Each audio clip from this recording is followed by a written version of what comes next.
Ayan sir, yung pag-edit naman ng rates natin dito sa machine. Ayan, sample yan, yung mga rates nito ng ano ng mga load yan, wala pa siyang rate sample. Ayan, wala pa siyang rate, 0 pa. Ayan, pakita ko dyan, 0. Ayan, di ba 0 pa siya.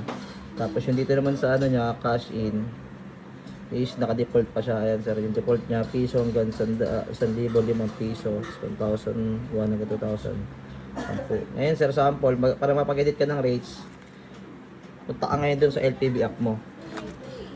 Ayan, LPB app. Ayan, sample, ito yung LPB app mo. Pag-open mo sa ano, sa cellphone mo, type mo lang yung pin code na nilagay mo sa cellphone mo, sir. Tapos yan, lalabas na ito. Punta lang dito, tapos i-load and kiosk. Tapos kiosk machine. Ayan, sir. Ayan. Dahil sample, sir, ito yung ano mo. Ito yung kiosk machine mo, sir. Ito, yung Jeff. Itutin mo lang yan, sir. Tapos lalabas to mga ano na to. Mga setting na yan. Pagpindot mo itong settings. Ayan, pagpindot mo yung settings. Yes, update lang yan. Pag lumalabas yan, pindutin mo lang yes, update, sir. Yan, yes, update mo lang. Yan, lalabas na yan, sir. Ngayon, sample, bago mo mag-edit ng rates, lagay mo muna yung pin code na gusto mo ilagay sa machine. Sample, ang gusto ko ilagay lang muna is 000. Yan, pindutin mo lang ito sa reset. Para dito yung sa machine, sa admin nito ng machine mo. Para dito sa admin yan nito, sir, ng tablet. Ngayon, itong rates na to, yung nasa i-load, unang-una umikita dyan sir, yung load and ipin rates. Yung mga rates na i-set up mo dito, yung mga rates na dito sa prepaid. Yan, mga na dyan sa prepaid load. Lahat yan, isa lang sila ng rates kung ano yung ilalagay mo dito ng rates. Sample sir, gagawa ka ng rates, ganito lang siya. Gagawa ka ng start, tsaka ano, end. Sample sir, ang start mo piso, tapos yung end is 100.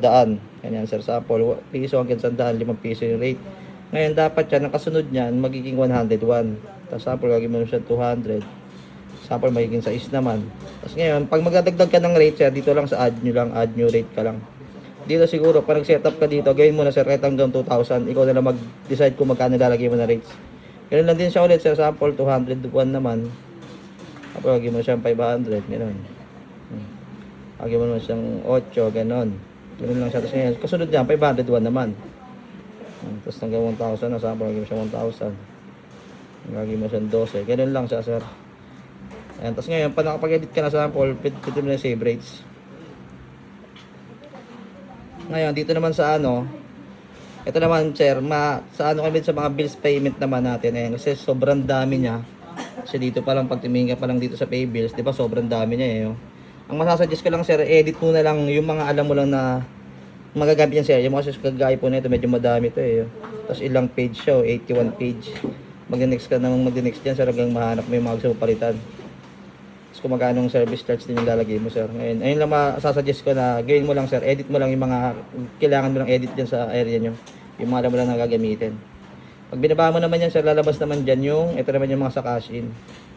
Ayan, sample sir, ganoon lang din siya, kagaya lang din nung sa load. Ayan, sample sir, ito yung sa Gcash. Ayan, sample gagawa ka ng ano, piso, ganoon din siya, piso hanggang 100. Tapos sample, gawin mo 10. Tapos ngayon, ganoon din siya, 101 hanggang 500. Yan, sample 15. Tapos ngayon, pag nag 501 naman, hanggang 1,000. Sample 20. Yan, ganyan sir. Dito naman, masasuggest naman po dito sa cash in. I-set up nyo na po siya. Siguro mag-set up na lang po kayo ng rates hanggang 10k na. Ganun. Sa ganun lang din yan sir. Basta gagayan nyo lang din yung ano na yan, pattern na yan. Ngayon na sa inyo na lang kasi kung magkano rate yung lalagay nyo. Ganun lang siya. Tapos ang save changes naman, save niya naman nandito sa baba. Save settings. Yan, sample sir, nakapag-edit na kayo, pindutin nyo na save settings. Yan, pag napindot nyo na yung save settings, punta kayo dito ulit sa ano, pindutin nyo itong back. Balik kayo dito sa kiosk machine nyo, sample ito yung kiosk machine nyo. Pindutin nyo lang send command, tapos hanapin nyo lang dito yung open admin. Ayan, so ganyan. Send command, open admin. Ayan, sample sir, nakaganyan na, diba?